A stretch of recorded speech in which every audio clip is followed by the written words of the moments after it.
Hi, and welcome to Gay Out the City. I'm your host, Prince Electro Diamond, and today I am here with drag queen ambassador to the Treasure Coast, my friend Salma Love. How you doing today, babe?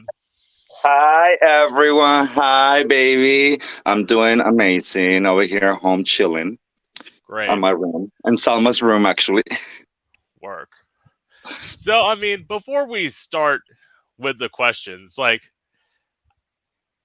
not many people obviously know our story of like how we met, Mhm. because the craziest thing was we actually met at a time, like, granted, I've never really performed around here, but like we met in West Palm Beach, and it was like it took me leaving this area to find somebody who was here. I know. That day I was very surprised because it was a bunch of girls, bunch of performers, Yeah. and then I always like to talk to everyone and then ask them, "Where you from? Are you from here?" And when you say Stuart, and I was like, "What? Shut up!" And it was amazing because since then we've been keeping in touch. It's not a Yeah. lot of people in Stuart that are performers. Everything is kind of Port St. Lucie, Palm Beach. Well, yeah, because you got the two houses of which I am part of neither. Because as I say, some people. Well, maybe I should have taken a drag mother. Like, some people need it. I've been good in my own lane. Like, Mhm. not having one.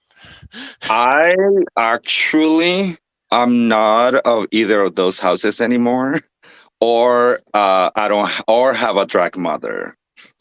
Now I am Salma Love, and that's it.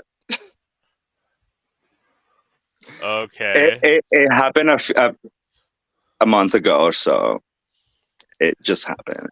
It's like I say, sometimes people need to part ways, separate ways, Right. for the good of both of those persons and or people in general. So, and I'm going through so much shit right now that being, like you say, being by yourself and this drag is a little less stressful. Well, okay, I will say this. I'm not going to say who, but I'm going to say I heard from somebody that your former drag mother has a tendency to estrange some of her drag daughters, including her most famous drag daughter, winner of All Stars 4, Trinity the Tuck. Like I say, everybody is very Yes. special, and they have their personalities. And my point of view on drag now, because I only been doing drag for 6 years, so it's like I'm still learning how this whole drag family, drag sister, drag friends, it works. And one thing I'm gonna tell you is a lot of drama, bitch. It's a It's lot of drama and stress if you get involved in it. yeah. And I'm not like that. So when I see No. drama, when I see some kind of whatever, I'm not that bitch that I'm like, oh fuck you up. No. I'd be like, distance myself for a little bit and then think about the situation and then what good it comes with this relationship. Right. And sometimes doesn't work. Totally. As I said, we'll circle back around to that a little bit later. Mhm. So I know you're originally from Mexico, but where are you originally from in Mexico? Okay, the name of the city is called Nuevo Laredo, and the state is Tamaulipas, and it's literally, if you know where Loreto, Texas is, you cross the bridge, and that's where I used to live. So basically, right on the border with Texas. Wow. Yes, I lived there until I was 18 years old. So I did my school, I did everything over there, and then we were kind of not forced to move, but the situation was dangerous that my mother had to grab her kids and leave. Damn. Wow. Yeah, it was mostly like domestic abuse, um and it was very bad, bad, bad, bad. So my mother Uh, decided for her kids and grab us, and her family help her out, and that's how we came to America. work. So, what was it like growing up for you as a kid in Mexico? And Mexico was actually, besides the whole abuse and the family and the house, Right. my place of that I feel safe all the time, it was in my grandma's house, which was in a different city from where I was, but in the same state. It was only like 4 hours away. So my childhood, when I was with my grandma and my cousins and everywhere, it was amazing because I get to do what kids do, and hang out with your neighbors outside, playing, helping you grandma, your aunt, Right. uncles. But it was pretty good in that part. It was very traumatic. I still have to say that because the while we live with my mom's ex-husband back in Mexico, Yeah. it was very bad. It was a lot of alcohol for his part, and it got to fights, and I was very young, and then for many years my mom took that until like I Yeah. grew up, and then I was like, I'm done. You're not gonna touch my mom anymore. And then that's when my mom was like, I can't. We need to go. Yeah. So it was kind of, I will say, not even. I have happiness with what I needed, but then also the traumatic experience of being in a family like that, and then I'm happy now that my mom got out away from that. I mean, it's been years since we've been here now. Right. I mean, I feel like that's how a lot of people's childhoods were. Because, like, mine was like the happy moments, but as I always say, I started having depression at the age of 12, and like Wow. I kept having depression until the age of 26. So as I always say, the fact that I'm like still alive is a shock to me because I'm not gonna say that I haven't been to a suicidal place. I've been there twice. It's not something I'm like super proud of, but it's like something I know that like needed to happen to make me the stronger person that I am today. Exactly, and you have a lot Yeah, of similar stories like yours because I'm sympathized with you and the yeah, societal thing, and a lot of people don't understand that we really, some people really go through some shit that we can handle in ourselves. I'm lucky to have my husband that I finally got to let everything out and explain him at some point in our lives. And now I feel a little more relaxed because I know I can count on him right, with what I'm going through, because I was scared to tell other people because I will be scared of them thinking that I was crazy. That why you thinking those stuff? What is that in your brain? And that's when I started looking for help. Because if right, you don't look for help, even it doesn't have to be professional help, I will think, as long as you have a support and a family or friends, it's a yeah, really big plus on that. right, totally, Yeah. So, yeah. So, what was it like for you coming out? well, coming out was kind of like crazy, weird, because I didn't came out until I moved to the United States. This place was when I started drinking. And when I was like 19, 20, I remember my mom went to work and I was drinking. Uh, my first boyfriend ever just broke up with me. My mom didn't know I have a boyfriend or anything.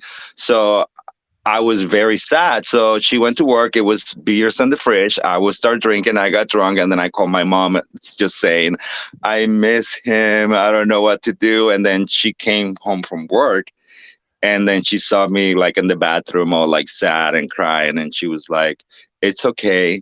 You're going to be okay. You're a great person. And, you're going to find somebody else. And then when she said that, I was drunk, but I remember that.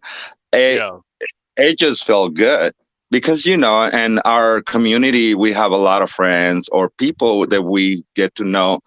They they were not that lucky, with their right, parents accepting them and stuff. So that was my experience. That I basically told my mom. I came out to my mom telling her that yeah. my boyfriend broke up with me. That's also like kind of sweet because, as I've said before, I'm going to repeat again. So, as I said, my family, it was just my dad and my sister at this point. My mom had passed away like 4 months before I came out, but it's like Mhm. they were super accepting. I had youth minister in church, which um I came out to him, told him about this like performance idea I had with a knife, just like theatrics me, and then like I he left the room. He came back about 10 minutes later. He said, "You have one of two options: either I'm calling the cops or you're coming with me." I went with him. I got a psych eval. I passed it. He lied, saying that like I said that basically I was lying even though I passed, and What? that's when I got locked in a mental institution for 64 hours. For someone who lie. For And you yeah, see, and you see, sometimes you don't even have you don't have to have enemies around. It's people who are around you, like that yeah, backstab you and stuff.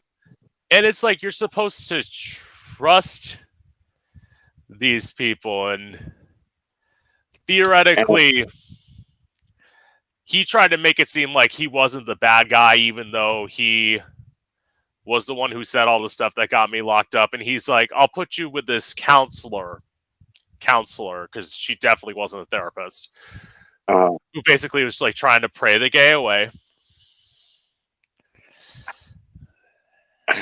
wow, Yeah, that's fucking crazy. I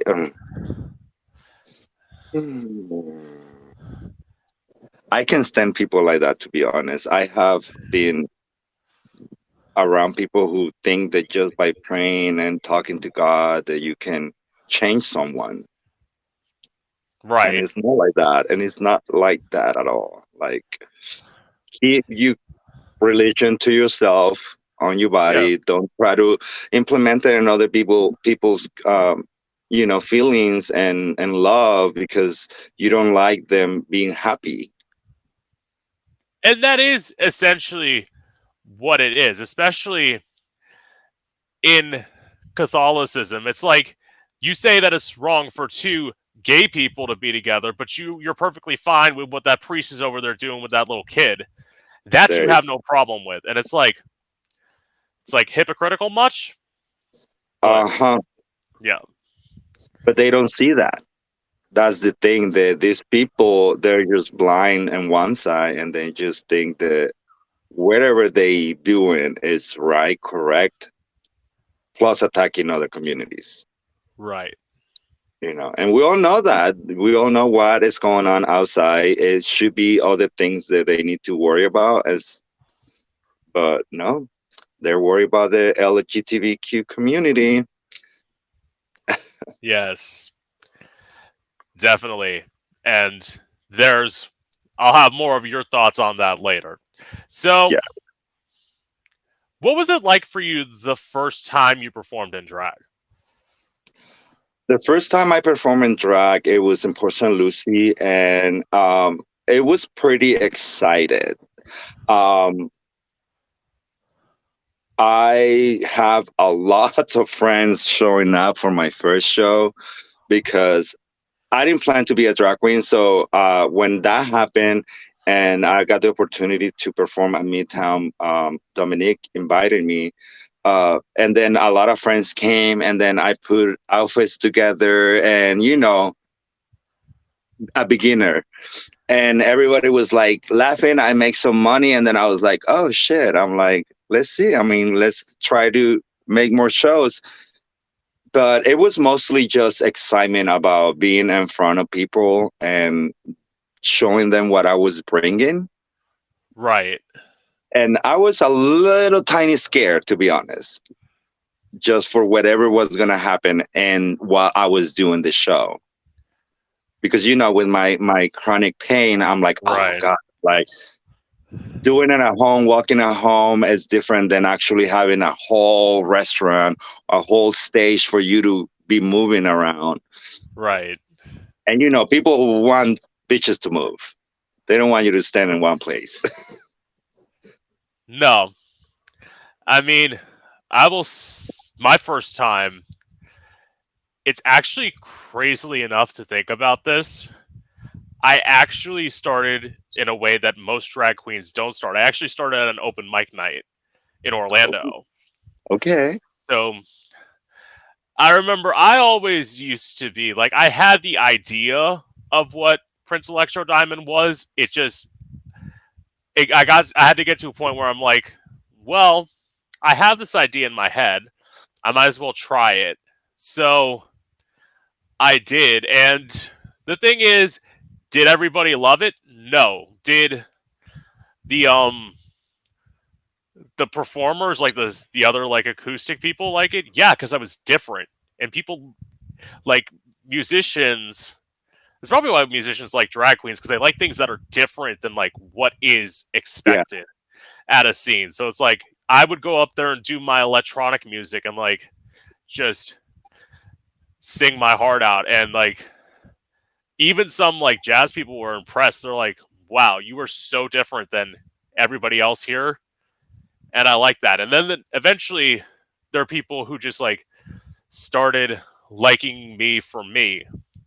Yes, It took a while for me to perform in gay clubs because I was actually afraid to perform in front of gay people because I thought they're going to be judgmental. they are. They're not that judgmental. Come on. Well, I mean, Oh, honey. well, I've also gotten better in. Let's see. You said you've been doing 6 years. I think. Yeah, around God, there. I have to do the math. I always have to I, look at my calendar. I'm about 8. Yeah, I started in 2015. That would be 8 years, I think. I So don't know. I'm I didn't. younger. I'm younger than you. Yeah, but let's not tell our real age, girl. No, I don't. I don't speak that language. Well, here's the thing. I've also heard two different ages. I heard Dominique say you were one age, and then you told me something completely different. I am the same age as actually Dominique. Okay, so there you go. So the age you told me was correct. So like, Yes, which I'm not gonna say what that is because I'm nice. but I mean, but of course, you see, who wears the better? Well, that's because you're how do we put that? Natural. I'm It's never my getting genes. It's the Mexican genes that I have on me that makes me look right. like, you Right. know. I better stop before I at some point ask Dominique to be on here and she sees this. So so Hey, it's life. right.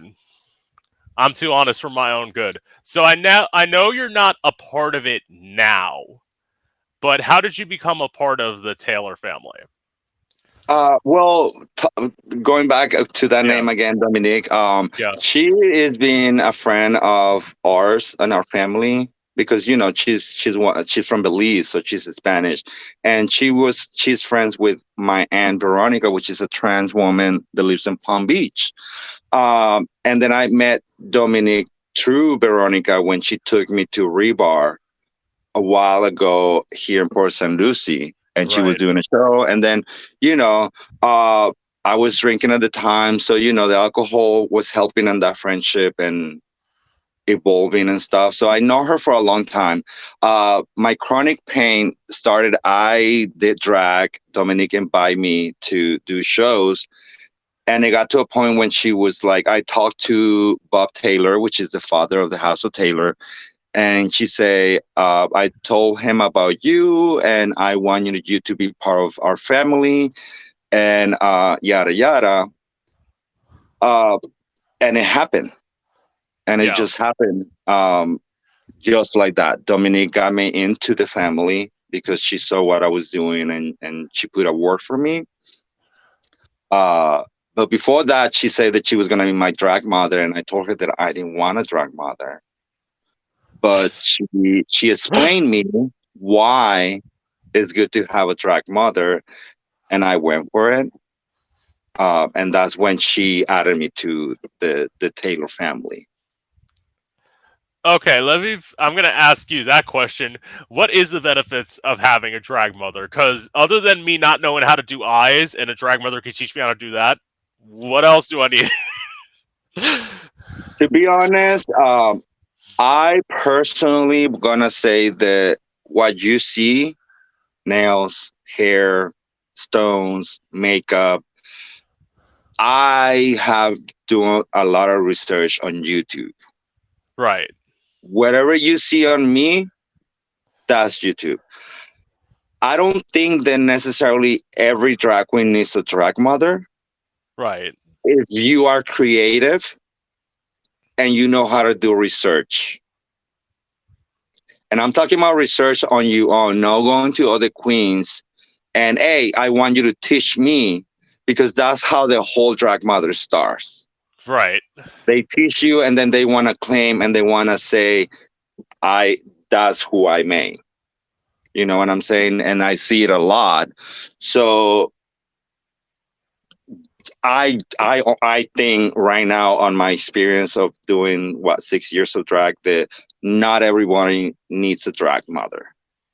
You need a drag sister group where you work when you go perform people that you know Right. like you and I that we met Yes. in a gig in Palm Beach and you and I start talking and telling us and getting to know each other Right. and you know it gets to a point that maybe in some in the future I will give you some tips and stuff but not because I want you to be different friendship or my drag daughter or anything like that, you know what I'm Yeah. saying? Yeah. Like And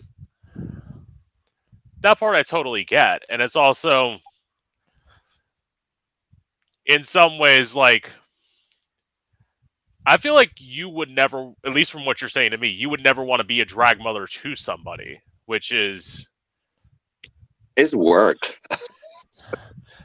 and it's also as I say, like there's what most drag queens are doing over here. I decided to go over here because I wanted to be different. Hmm. So I'm like, as I say, when I look at like the drag scene around here, as much as I love all these other drag queens, it's like I decided to go. Well, you've seen what I did with this podcast. I decided to go big. I was like, I'm gonna ask these people. They don't know who I am, but I'm gonna like keep on begging and begging and begging people so I get somebody to say yes. Yes. And so far, I've only been told no twice. So And you know what? What you just say right now is also very important that you are trying to put your name out and what you like to do. And that's yeah, what I also did when I learned drag and I was confident enough to get out of the house as a female impersonator. Obviously, I didn't look like this when I started, like everybody else. of course not. But like you saying you are sending messages calling people begging to be on your show, that's what I did Yeah, to get my name out there. No, I didn't stay in Port St. Lucie, I didn't stay in Stewart. I travel and you know I traveled to Palm Beach, I traveled to yeah, Fort Lauderdale myself, I drive myself yeah, because that's what you need to do if you really want to get into this profession. I will say to everyone, you need to know how to be creative, do research, and promote the hell out of you. Promote yourself everywhere. Use your hashtags. That's how I'm right now. Like, sometimes I go to the internet and then I just post hashtag Salma Love Taylor because yeah, that's how we're doing them. And I appear right there and I'm like, oh shit. I'm like, I have my pictures if you know, like everything because I'm being consistent in every post and every video and like you doing right now. yeah, You know, I seen all these amazing people that you have been interviewing, and I'm like, oh, cool, this is pretty amazing. yeah. So And let's be clear, I love Salma. Salma waited till I got a portfolio to all of a sudden say yes to coming on here because I asked Salma back in February and she didn't respond to me. I did it. I thought I say yes. You did not say yes in February. That's why I No, had to okay, re-ask so you. I'm but you just kidding. see, I'm kidding, girl. no, I know, bitch. But you know how I am. I'm like, I get in my own little world, and I'm like, bitch, if I don't smoke, I'm not. So, what's the craziest look you've designed? Oh my god, the craziest. Um, Let me think.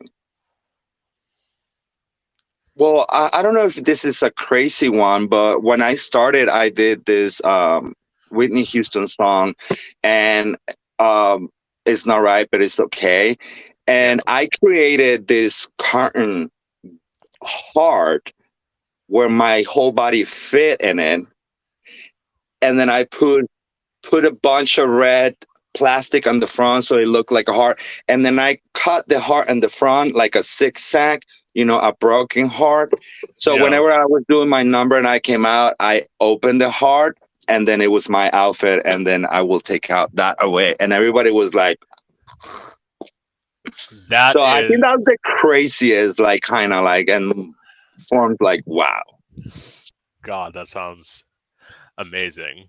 it was amazing. I destroyed it already because it was carton and it was taking too much space, and I was like, I don't want it anymore. I regret it now.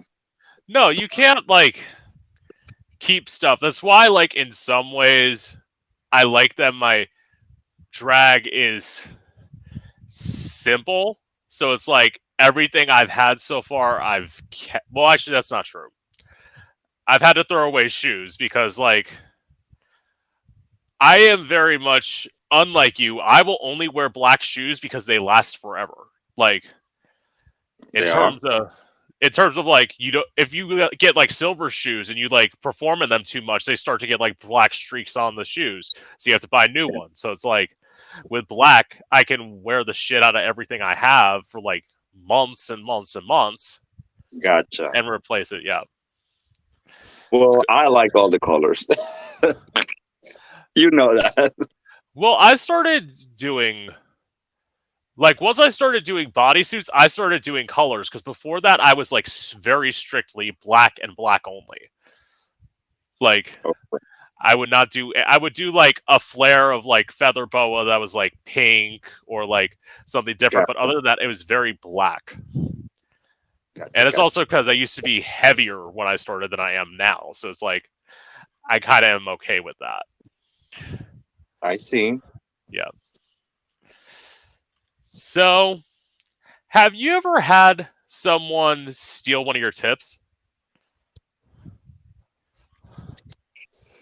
No, no that I have. I know that I have seen, Yeah. but no, no, no, no, no. That hasn't happened yet. Hopefully, it won't happen. Or you can. Well, yeah, because Listen, obviously, one thing to mess with my drag, another thing messing with my money. right, Girl, you know how many walks we need to do on those heels to get like right, those dollars. right. Actually, that is my next question. Has anyone ever inappropriately touched you in drag? Oh yeah, like like like for real, like that they want to come and like touch you.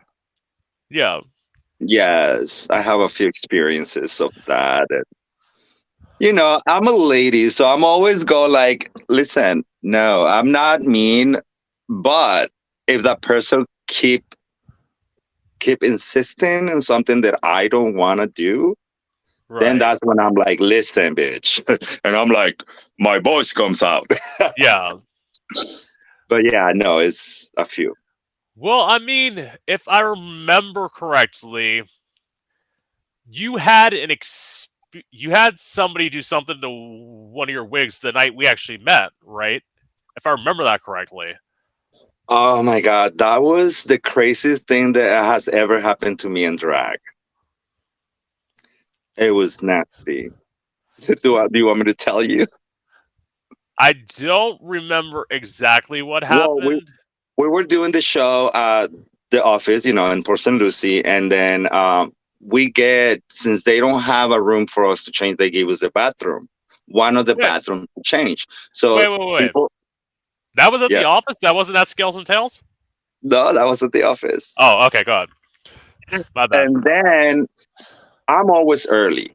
So we go Right. and put the things, our luggage, whatever you bring, wigs into whatever we're gonna change. So I came out. I went and kiki with with the gas, and introducing myself to whoever didn't know me. Yeah. And then I was going back to the bathroom because I was like, okay, I want to start getting changed now to be ready. So when I go and I'm trying to open the door, it's locked. And then I'm like knocking, and then another friend comes and knock really hard. And this big white guy comes out. He's like, "Oh, I'm sorry, I'm sorry. I have to use the bathroom." I was like, "It's okay. We were not using it yet. You good?" Yeah. So he leaves, and I go inside the bathroom, and this thing, because the guy obviously did the number two. Yeah. Yeah. And I'm like, oh my God, this is, and I got my perfume and I start, perfuming the whole bathroom. I start getting ready. By the time I want to put my wig, I go and turn and look at my wig. Well, the guy actually grabbed my wig and wiped his ass with it. So Well. that was the smell that it was so concentrated there, because I was like, why is still like it smell like if I'm putting half of my bottle of perfume in the bathroom? Yeah. It was the wig that it was smeared with poop. Oh. So And I was like, "What?" I didn't know. I didn't know how to react. I didn't say anything. I was just like, I was laughing. My sister came into the bathroom and she's like, "What happened?" And I say, "Look it over there, yeah. dude. It was bad, and it Well, was one of my style wigs." that is well, okay. My story of like the worst thing that happened to me in drag.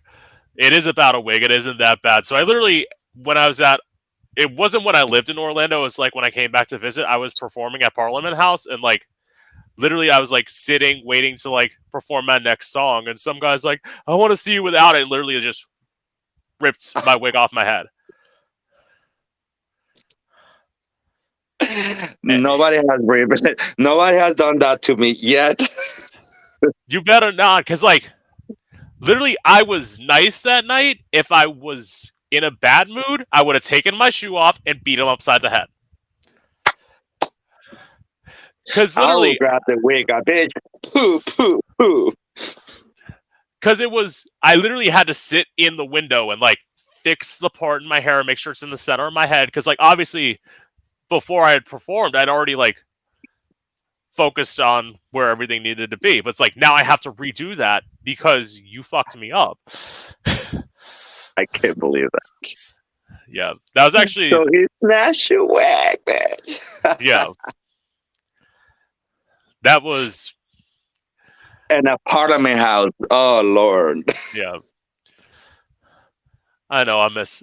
That's honestly that place closing down is one of the reasons I said I would never move back to Orlando. Like I am someone who like when I move the next time I want to leave Florida. I've lived in Florida my whole life. I want to leave. You want to try different Yeah, areas. Well, everybody's leaving Florida nowadays, so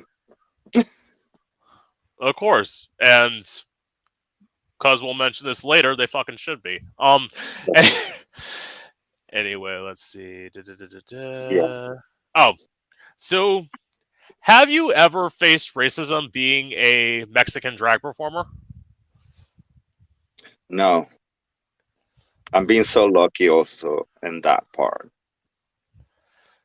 Yeah, I don't know why, but I never have a problem with anyone like being like, even just being Edgar. I have yeah, never had a problem of anyone coming to me and that kind of way, because I see it a lot. On social media nowadays you can see everything. right. Um, but no, no, not me. I don't know how it will react though. You'll find out the moment. Oh, And trust so, me, my Mexican way will come out. we'll see. My thing is like in terms of like not necessarily like racist, but like in terms of being a drag performer, like well, you've seen me. I literally look like I can beat the shit out of somebody. Like I'm so like fucking huge. So like nobody's messing Mm, with me. Yes, Well, except for bitch. that one person, nobody's messing with me, and it's like, because like I'm not a violent person, but as I always say, you fuck with me, you fuck with my friends, I'm coming for you. Yeah, So exactly. yeah, Yeah, but because those people. yeah. So okay, switching topics a little bit. So, what was your dating life like before you met your husband? Before I met my husband, I didn't. I was not a drag, and I was a hoe. I was a slut. Yes, I like to have fun a lot. I used to drink a lot. I used to go out every night. I will go to work, make my money, find my friends, and go out and spend the money. And I did that for a long time before I met Richard. Right. Well, wait, you It didn't was have to. You didn't have to go out because weren't you a bartender at one point, if I remember that correctly? well, yeah, but I didn't want to hang out where I was working. Oh, okay, I because it got was you. the because it was the restaurant, so they closed at 10 p.m. So I was just going. That's what I say. I was going to work and make my money Yeah. because the party usually starts. If you're in Stewart, it starts around like 11 because everything closes at 2. But we used to travel to Palm Beach, which they close at 5. So so Well, you can imagine that we were like partying all night and then come back home and then party part of the morning and somebody's house and then go to work. That well, was first, my life before Richard. yeah. First of all, Selma is lying. Everything does not close at two a.m. Everything closes at 11 p.m. Like, let's get real. I've lived No, here but my whole life. no, but I'm talking about like alcohol wise. Like Oh, when okay. you go Yeah, to yeah, yeah, like if you go to the distillery, they close at 2, or like the yeah, bowl the billers, they close at 2. They sell you liquor. That's what I was trying to say yeah. because Okay. we don't have a really like a club in Stewart. No, there isn't. That's why I It's want. not. It's That's why I want bars to that leave. you go, and then the bar. Some bars they stay. They stay late open until 2. Which that's the time. But for party clubs, it has to be Palm Beach, and that's where the party is, or South Beach, Fort Lauderdale. Yeah, that's honestly why. Like, I haven't done much like in terms of that since I've lived here because it's like there's something about having to drive an hour to go do anything, an hour to 2 hours to go do anything that makes me not want to do stuff. Whereas Uh, again, I got spoiled living in Orlando. I lived 5 minutes from the Parliament House. Anytime I wanted to go, I just drove down the street. Like, yes, it was like right there. yeah, Yeah, no, it's the same thing with me right now. But like, you know, it's just for me. Like, I like to go out. I like to be around people to get that positivity and energy and fun, and I bring that home for the rest of the next day. I'm like in a good mood. Uh, and now I have a group. My family, they like to go out and stuff. When I do drag, they go with me, but I'm the one driving because I'm the sober one. I mean, I get that. Like, I had.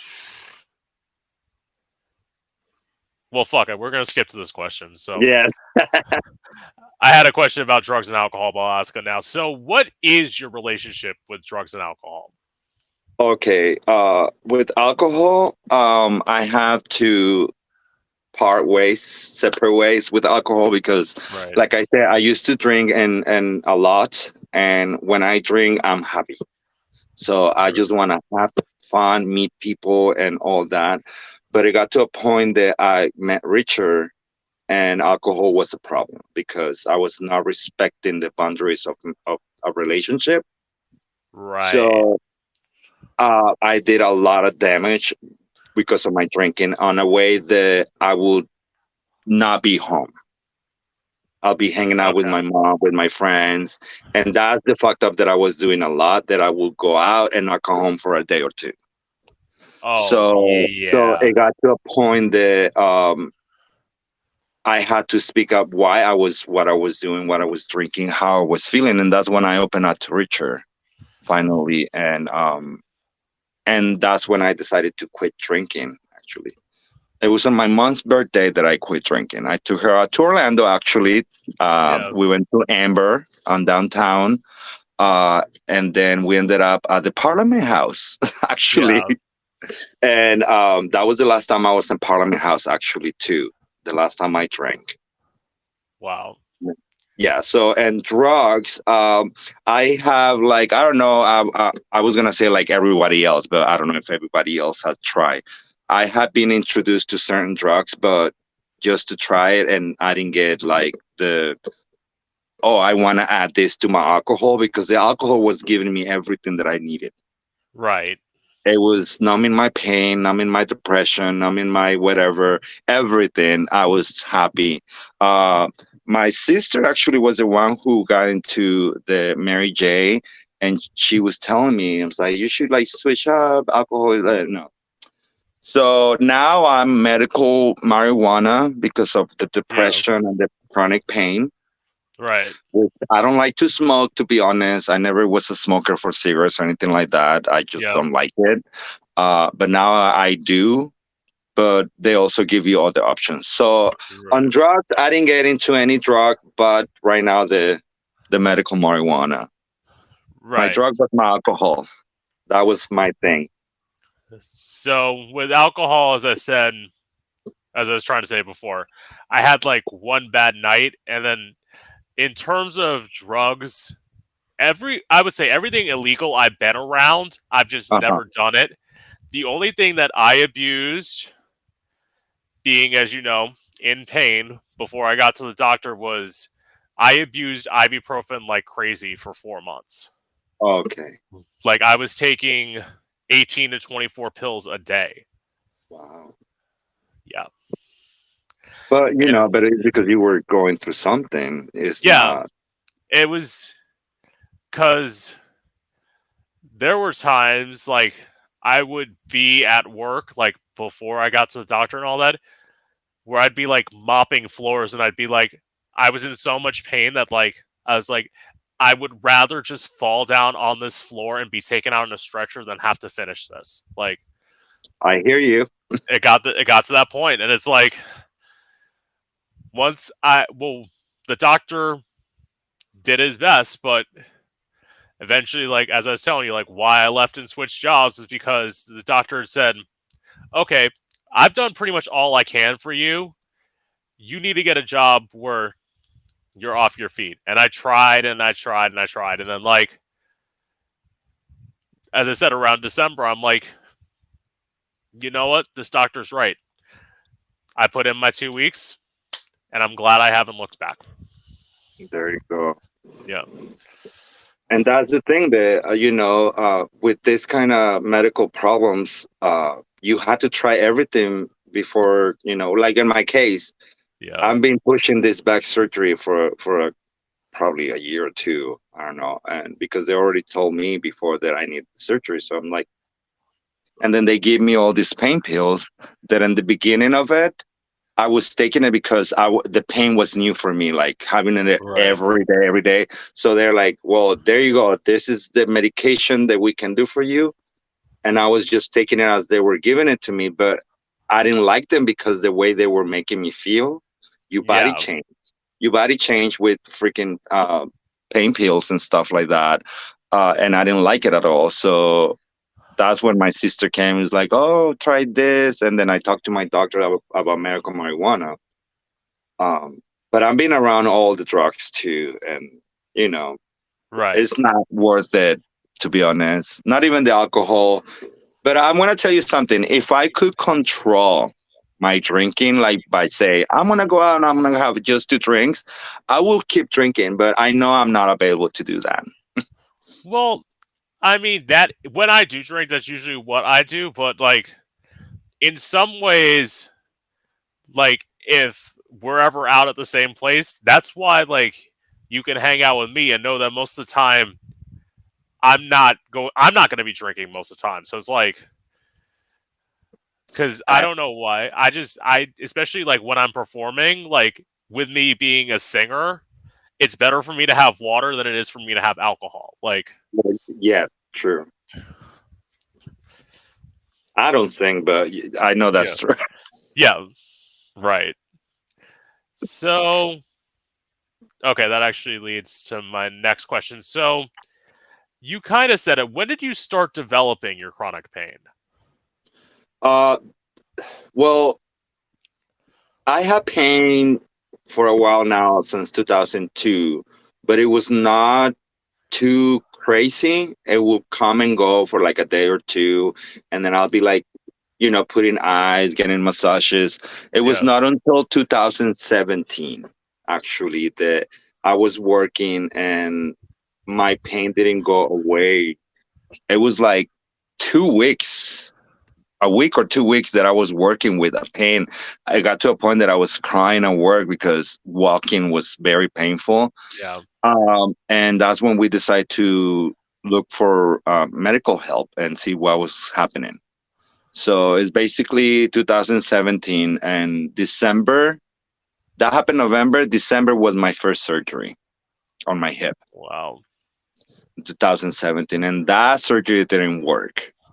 And then Ooh. May 2018, it was just a few months, like what, 5 months after my first surgery, I had to had a second hip surgery. And then right now it's okay. It's not Yeah.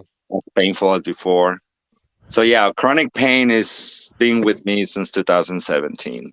Wow. So let's be clear out there for all the people. If you come to see Salma, she's not death dropping or doing anything like that. Not that she needs to. No, no, no, no. That's what I'm like. A lot of people say that I'm a theatrical queen because I like to put more emotion and stunts and stuff like Right. that to the numbers. Because obviously, from what I say, I cannot really dance or jump or do a lot of Yeah. those amazing things that other queens do. So, and like we talked earlier, we Yeah. all have different ways to show what we do in art. So, Right. yeah. And I know Totally. a few disabled performers in our community. They also fight every day with their disabilities and to try to be happy and do some drag actually. And you're Right. one of them too, because Yeah. you're with pain, and we still Yeah. doing it. People ask me, how come that she said that she's in pain, or how come that she's in pain but she still do what she's doing? I'm like, honey, Okay. I left my job. My real job is no longer with me. Right. What I like to do. This drag happened because of what I'm going through and because it's making me happy. It's making me see how much creativity I have, not just on my makeup, it's on all different areas. And being at home all day, it sucks. But Yeah. now that I'm doing drag and I'm like, okay, I'm bored, let me go work in an outfit. Okay, Yeah. I'm bored with that. My pain is not letting me do that. All right, let me come over here and try to do some buttons for some. Let me do some hair where I can be sitting down instead of standing up. Right. So it's Right. a lot of things that I can distract myself. I honestly, I'm not gonna say that drag saved my life, but drag has been a big part of my uh, healing process on myself, on not Right. being into that depression of losing everything else, like I used to be a coach and a CrossFit. I used to bartend. So those were my jobs. And me doing a lot of exercise, that was me. I love that, going to run on the beach. I cannot do things like that anymore. And that's Yeah. what other people don't understand. They focus on whatever they want to think when people say chronic pain. And I always gonna say it. They're not gonna know until they go through the same thing. And it's something where, like, you're talking about your feet. It's something that I know. Like, for example, now I have to, in every pair of heels that I wear, almost, unless I'm going to be just like sitting in like shoes, I have to have heel inserts in the heels of my shoes. And it affects the way that I can perform now. But I can still do it. In terms of, you said doing day to day, it's like in terms of exercise, I know I can't run. I know I can't go to the gym. I wake up every morning and I go like power walking in the park for like 35 minutes, like before I go to work. And like that's what I can do. That's what I know I can do. And I do it 5 days a week. So it's like, Exactly. I have stretches. yeah, All I can do and exercise wise is stretches at home. So you yeah, see me on the floor for like an hour because it's a lot of them that I increment on my body, like to have flexibility. And right. actually, I've been getting I'm being a lot of more flexible now that I'm doing this. They're kind of yoga stretches, so and they're pretty good. It makes my back feel better. Work. Mhm. So, what was your husband's reaction when you told him what? Okay, I guess I phrased this question wrong. I was gonna say when you told him you wanted to do drag, but it's more when you started doing drag. I guess is the better way to say that. What was his reaction? Um, I can tell you that it was not something that he would like me to do, and not because he doesn't like drag queens. It's just it's not something that he pictured to have maybe in his life as a Right. partner, you know. But uh, he has shown me only support. So he's been very supportive about my decision of doing this and keep doing it. And obviously, you have seen my old place where we used to live. You see Yeah. Salma, the entire drag room, Yeah. uh, and he has given me things that I needed for this art. So I will say for how he is being with me, that he's okay with it. He deals with it Right. in his own way, but it was not a bad reaction actually. Yeah. I know. And Speaking, I remember talking with him. He didn't like the drama very much, which is why he was never really around. Which I exactly. mean, I get it. That's why, in terms of like real drag queen friends, I have like drag queen acquaintances, but you're like my only drag queen friend, and that's Mhm. Love you it's too. probably because love you too. It's because I'm not a huge drama person. Like I hate people who are like that. I'd rather be like the person who's like cracking jokes and like doing all that. That's more how like I like to spend my time and like how I like to be with friends. Not someone who's like, "Oh my god, did you hear about this?" I'm like, is there some stuff that like I hear and it's like all of a sudden my ear grows like a chia pet and you say what? But like overall I don't like I'm not a Yeah, drama person. I don't like that. I like to hear other people's drama, Yeah. but I don't like to be involved in them. It's No, just it cuz takes too much energy of my body, to be honest, and it changed your whole mood and your life. Being dramatic, I think, is. right. I mean, we all been dramatic in some kind of point in our lives, even when we were kids, you know. Me, why never? But yeah, no, is stay away from drama. right. So, okay, this is more a curiosity question for me. So, what were your thoughts on Sasha Colby winning season 15 of RuPaul's Drag Race? I honestly, I have never met her. I knew about her, and I obviously, when I saw her page and I started following her, I was like, this bitch is gorgeous. As a trans woman Right. herself, is like, oh, she's doing something right.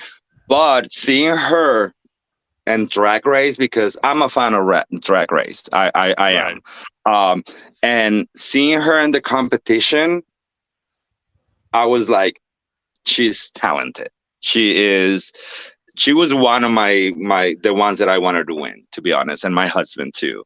We were Right. like, who's gonna win? We like the finalist, but like her winning, she deserved it. Yes, I'm happy with it. She's a Well, total package. right. I'm not mad about that. I wanted Anitra to win. I'll admit that, but like I I like Anitra wasn't a mad. lot too. But when they did the final and Sasha Colby came with the two reveals Yeah. and Anitra just pulled the thing, I was like, no. I'm like, you see how Sasha came with that big, huge coat, black coat, and then just took it off. Oh, girl, it was Well, amazing. it's because just to point out the obvious, Sasha's older, so she's been doing drag longer. So that's why maybe she's a little more polished than Anitra was. That's at But least how I look at it. Yeah. But Anitra was very good. I mean, Yeah. I think she was beautiful. Her dancing like voguing style is amazing. Right. She could have taken the crown too. I just think that when they do in a show, because I see it a lot when I go and perform on other shows, when a queen brings something different, not just standing there and like you took a week off, you took a outfit off, I always see people like that. They always get gagged with it. You know what I'm saying? Yeah. So every time I see a final in RuPaul Drag Race, any season when a queen does that, is like you even see it on the public there watching the finale is like gagging and screaming and yelling. But like you say, Sasha has a lot of years on drag and being trans and doing Right. competition. And let's be Well, honest, that bitch had talent. she right. was She was not scared to be ugly either. Well, to your point of why you liking acts that are different, it's probably why you liked, I would say, in some ways, why you liked me the first time I performed. Because, like, especially that night that we performed, almost everybody lip sync except for me and one other person. And I'm not saying this to be like too egotistical. I did better, but like, No, when we saw you there, Richard and I were like, "Oh my god!" I'm like, "This is completely different." We have, what I'm like you saying, yeah, and that's when we start like hanging out and yeah. doing the thing. But again, that's Orlando coming in. Like, you don't learn how to be that kind of the kind of performer that I am when I perform from working in a small town. No, you got to learn how to be in a room full of people who are kind of like, in some ways, especially going back to the straight bar, kind of like not necessarily on your side, where you have to get them on your side, and Mhm. that's not an easy thing to do.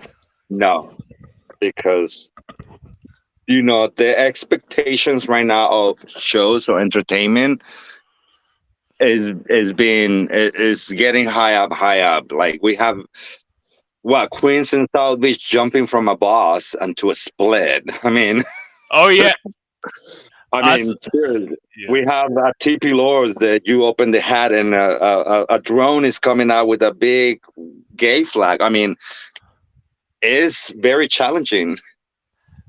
That's why I stick to performing live because I know I'm never gonna like top any of that. So it's like, let me You're like, just stick I'll in my sing. lane. Yeah, I'll sing. I'll sing. I'll rap. I'll do whatever to be Uh, different over here. I, right. That's what I was trying to put like cute looks together when I go out and drag and whenever I perform. Because I know that I'm not gonna be dancing or doing like a death drop or stuff like that. So I have to bring something else. Right. Like right now that this is the second time I wear this wig. The first one I wear it in Palm Beach or Fort Lauderdale. I don't know, but they like it. The drag queens are like, "Where did you buy that?" I'm like, "I made that," and like, "Oh my god, really?" Because I think that could be a business too. Right. Salma's so creative. I don't admit I don't make any wigs. I buy all my wigs are cheap, but I buy all my wigs. And technically, this is the second time I've worn this wig. This is the first time anybody's seen it. Cause Okay. speaking of doing this podcast, there are times where I plan a guest, I get to the day of the interview, and the guest doesn't show up. And that happened to me last week with okay, you might know who this is. Do you know who Rhea Latre is? Who? Rhea Latre? No. Okay. So she's a drag queen, like big out in LA. I was like, Okay. she has like a huge following, and I'm like, thank God I'm gonna get this person I got to day of. I was sitting here in drag. I waited a half an hour for her. She never showed up. Oh no. I'm like, I'm professional. girl, totally. Telling you, it's a lot of those out there too. Let me tell you. Oh, there we go. So, have you ever suffered with body insecurities? Um, Minimal. Not really. I mean, whenever I'm gaining weight, that's when I start worrying about it. Right. But then I do something about it. I kind of like start eating better. It helps a lot that my husband is like 90% vegetarian. Oh yeah, that's right. I forgot So about I that. don't need, so, if I don't have to eat meat, I don't have to. Or if Yeah. I don't have to do, like right now, I'm staying away from gluten, like anything with flour, because I gain weight a lot. So that was Yeah. a minimal of insecurities because I feel like I do try to take care of it, so I don't Right. feel like that Right. because I know that I would. It was to a point that I got to 200 pounds a while ago, and that time period, I didn't feel good at all. I was uncomfortable. I But get that's it. when I started doing the CrossFit and stuff like that. But it's hard to Yeah. try to keep a routine on health in America or in It Mexico is. Yeah. because us Mexicans, we eat tortillas, we eat tacos, we eat all this greasy food, Well, and and you also eat flour tortillas. You're not eating anything like you're not eating the healthy tortillas. There's no such thing in Mexico. Am I right about that? exactly. But right now, even what has been helping me a lot to keep the weight that I have now and everything is the health, my chronic pain, because the doctors say Yeah. if you gain more weight, the more weight that you get, the more pain you're gonna be. Right. And I stuck that in my head, and I was like, I don't want more pain. I'm like, more pain than this, Yeah. and I know it I'm is. I mean, I get it. At least you never got to like the point that I've been at.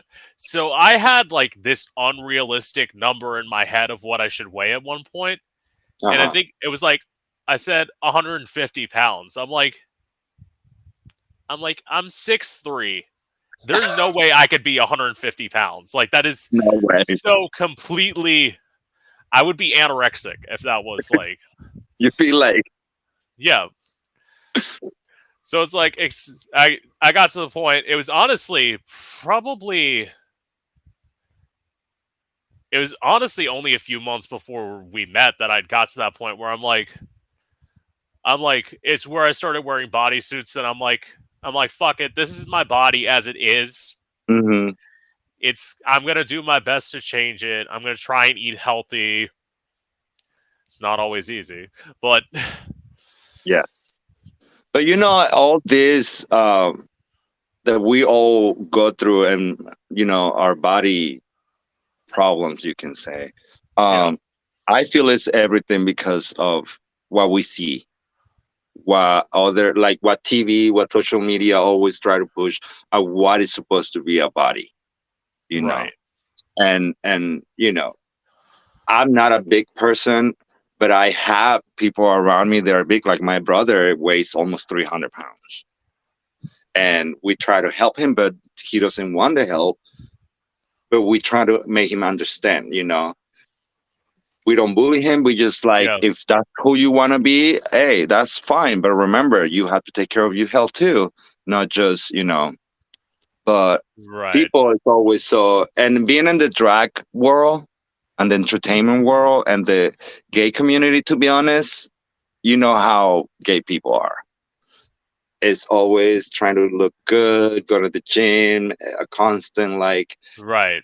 I want to look good because otherwise nobody's gonna look at you, you know, and it's a Mm, problem. right. I would say certain exception to that because, like, as I always say, if you're getting bigger and like you're like nobody's gonna look at me, do what I do, gravitate towards black guys. They like an Oh. ass.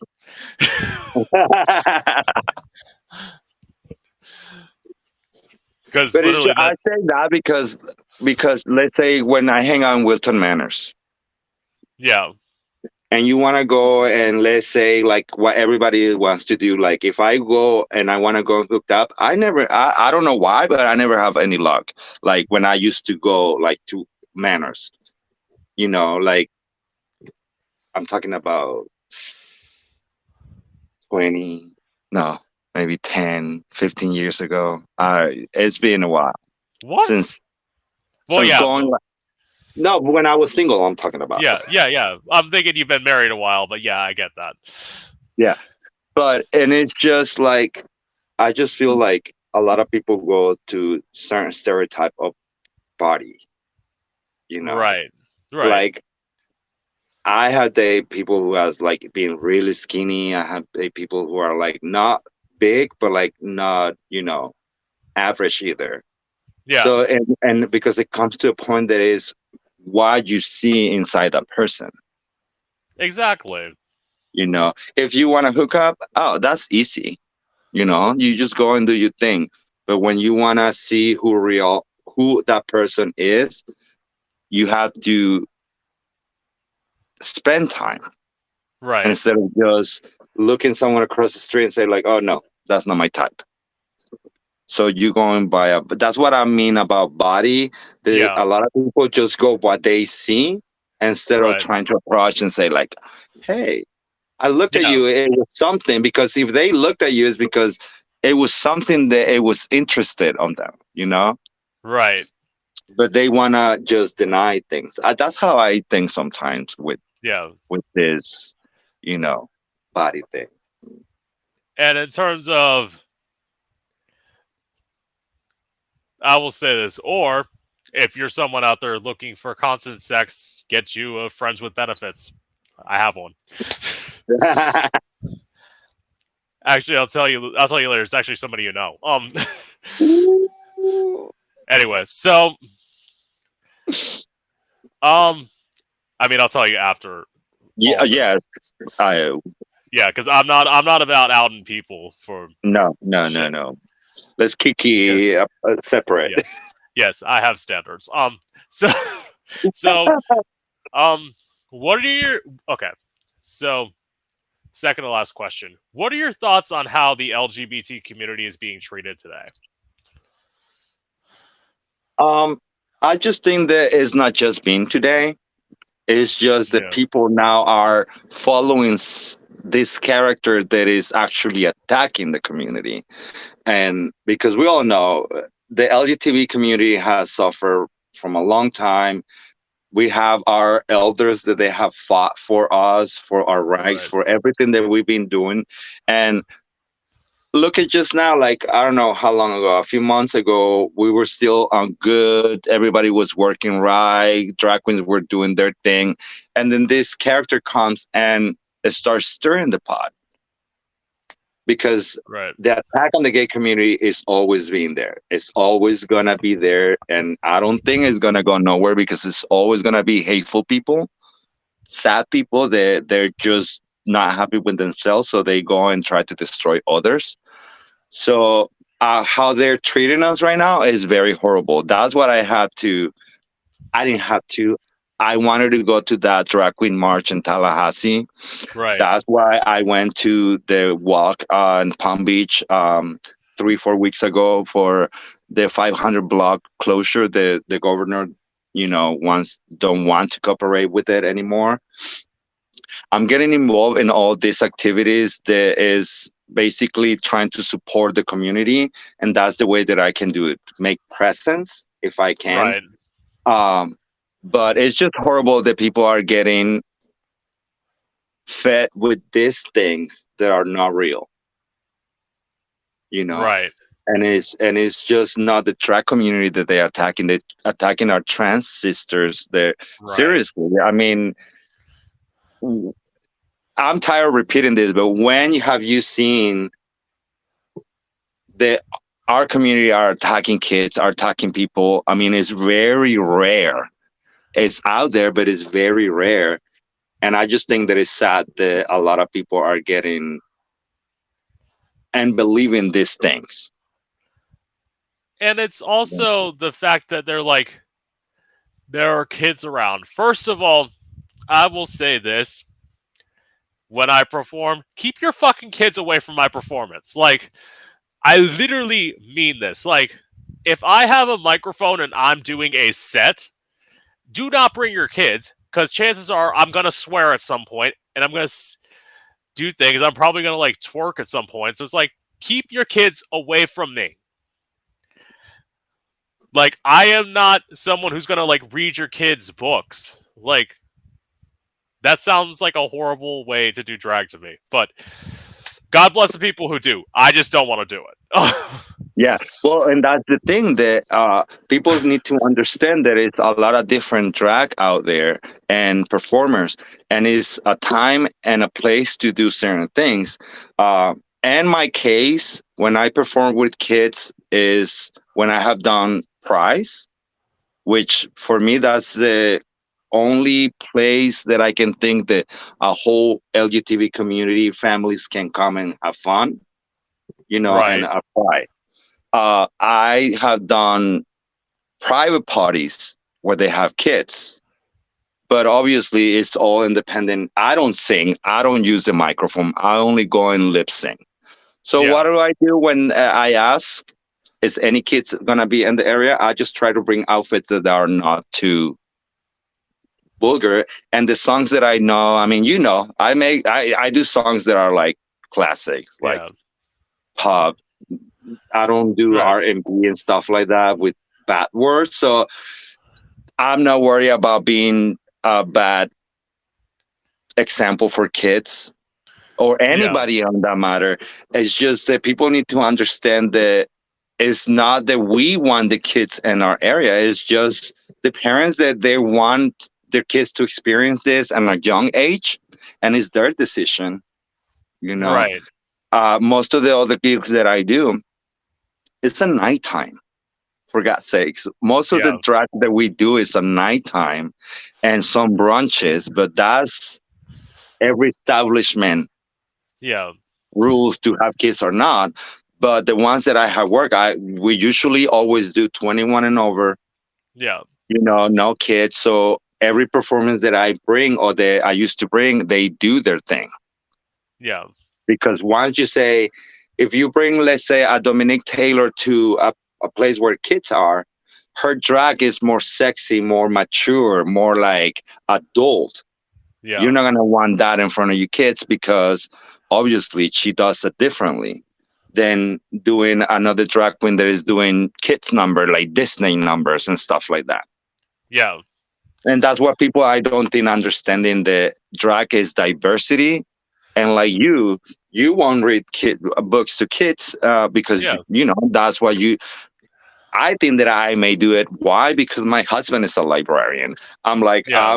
I love kids. I do love kids. Like, I wish I could have a kid. Like, I wish as a man I could get pregnant. Honestly, but we understand that kids are responsibilities.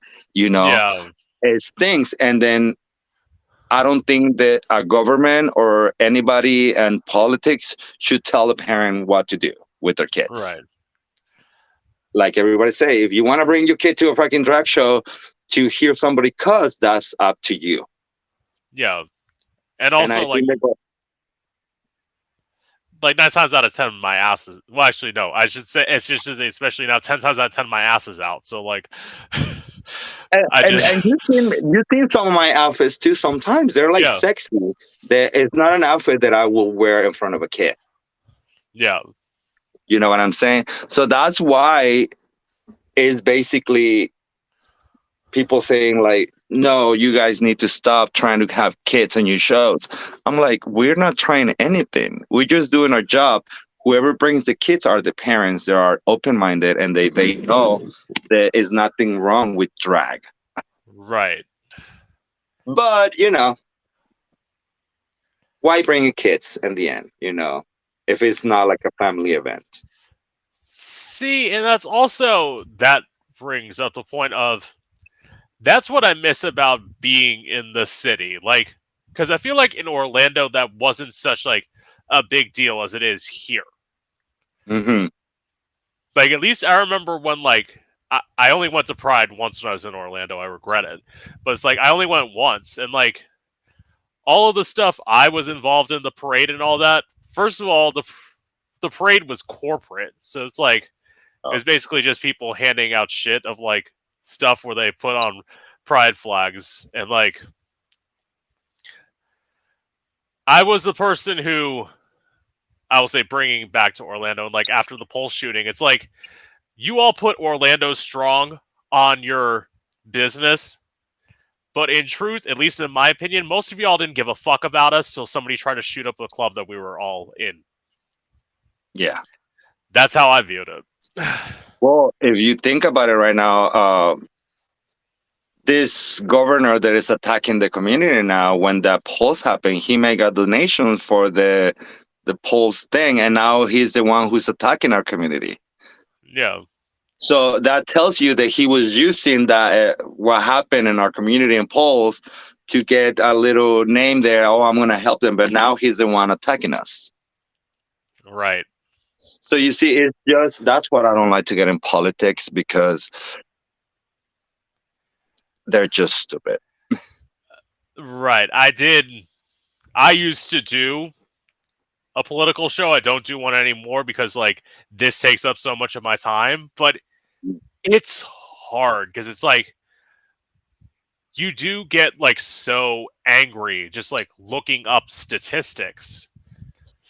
And it's like you have to say like I'm going to put it out here for you cuz clearly the mainstream news isn't doing their job. So a fucking drag queen who's sitting behind a Twitch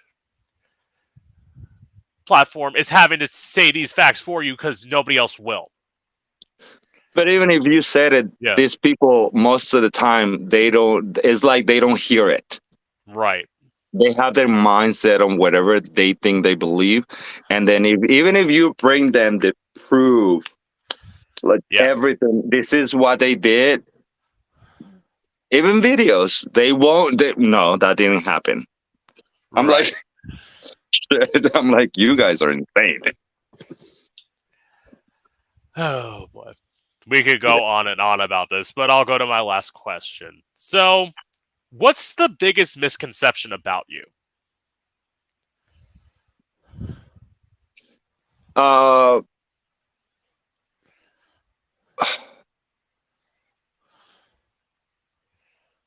the I don't know. It's hard to think. What's Believe me, yours? this. What's the biggest misconception about me? Ooh, Yeah. I always say this one, and it depends on whose like interview you watch. I think I Mm, come off shadier in some interviews than I actually am. gotcha. It's definitely like when I interviewed like Phoenix. I remember like and like Phoenix literally called me out on it. He's like shade. I'm like because it's sometimes when I write things like a little bit like shadier or meaner than I actually mean them to be. Uh-huh. And it's like I was the person who literally asked Phoenix, "Do you have real friends?" Like that's not.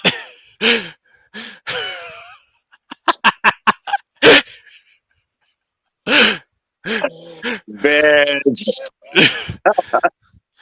I mean, that opened a discussion about how life is, well, how culture is in LA. I mean, Uh-huh. one of the reasons I mainly book guests in LA is because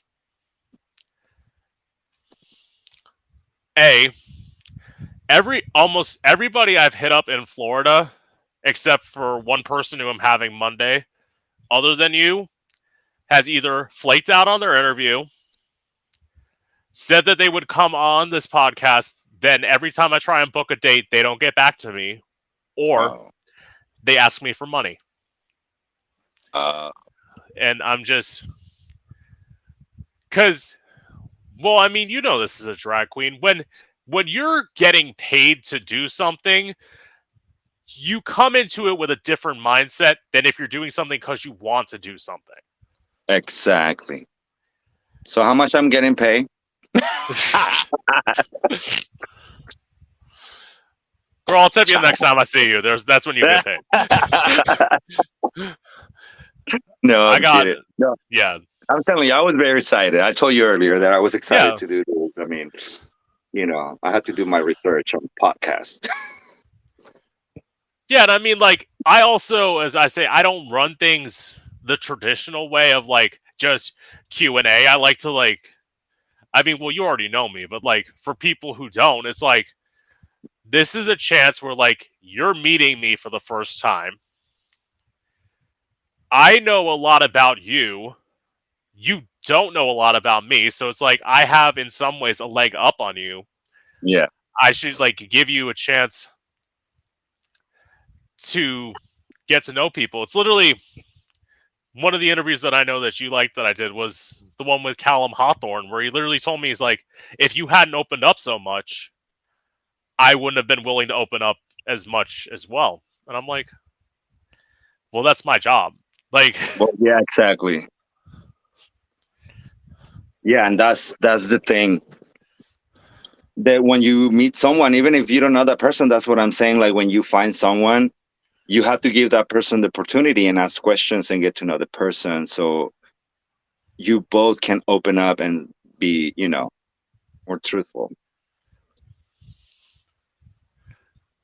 honest. Hmm. You But do look so good. going back to that God. question, Yeah, I will God. say that a lot of people probably think that I'm an asshole, but I'm not. No, the thing is like because my pain, Right. depending where I am, and people who are closest to me, like my Yeah. family that see me pretty much every day, they see what I'm telling you right now. And I'm always have to be apologizing. I'm like, I'm sorry if I came out to like an asshole. It's just I'm not feeling good. And it changed my mood. You know what I'm saying? So I was thinking that just because Well, of what I'm going through. I mean, that also may be, and again, not to belabor this point too much, it also may be because from your former drag family, they may have seen the way your drag mother acted towards people and thought, well, that's how her children act towards people. Maybe it's a possibility. And now I'm staying away from it. Yeah. So Yeah, literally, now and that's what I have the love in my name now because that's who I yeah. think I am before I got my situation. That's how I came out to people. I want to just be loving and talking and how you doing, you know. Well, okay. Can I ask you if one more person left the Taylor family? Because I realize they don't have Taylor in their name anymore. It's one of your. At least you were friends with this person at one point. Did Citrus leave as well? No, Citrus hasn't used the Taylor family ever. Like she's a Really? Taylor, but she Yeah. doesn't use Oh, the last name. It's the same with Alisa Santiago. yeah. Yeah. She uses the Taylor sometimes. Oh, okay. So it's not a necessity that you need to put the last name if you choose a drag family, but Citrus never has used it. So she's still a Taylor. Work. Yes. That girl. She's amazing. Well, okay. Well, I guess I can ask that one last question. So, has departing from the family affected any of your friendships? Uh, I don't think so because we just saw each other, everybody at Pride. Yeah, Um, it has an effect on a way that I'm still talking to them.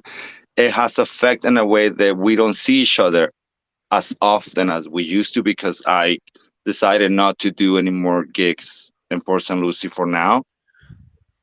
So that means that I don't get to hang out with them as often.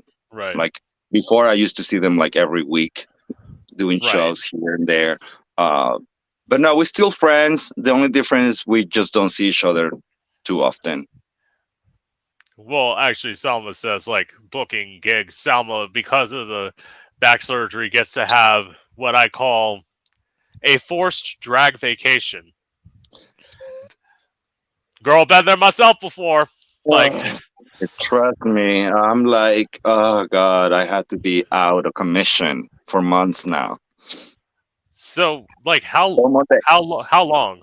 How long? Like, It's gonna be 4 months. 4 months. I'm gonna be on a brace for a month because I'm not gonna be able to bend, twist, anything but walking, staying straight. yeah. Um, and then hopefully after 3, 4 months, 4 months, I should be noticing the difference on the pain. Hopefully. So that's got to be one of the things. I know, like, you have to do it, but not necessarily. Well, actually, wait.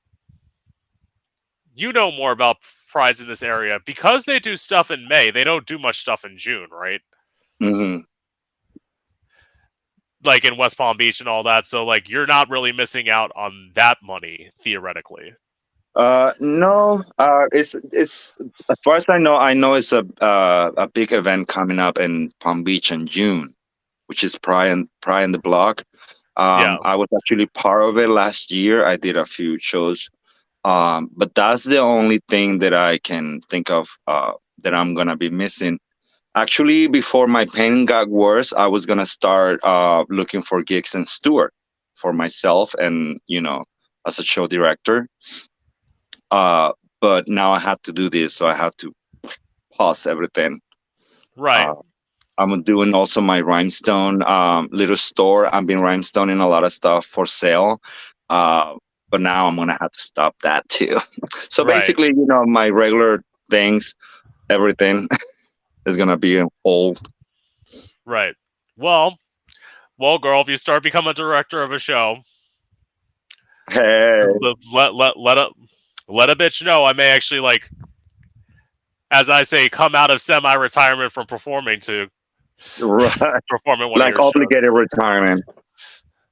Well, that's the thing. When I tell people like this has been my thing because like in the last year I performed like out in public just because of being in this area. I performed 2 times. Like Hmm. this in terms of doing drag is my focus now. Like, but of course Yeah, I miss performing too. I mean, don't get me wrong. I love doing this. I really do.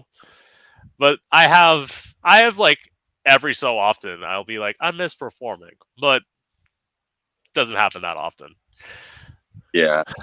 I I go through withdrawals when I had the surgery because I had my shoulder surgery last year, so I had to be out for like 3 months.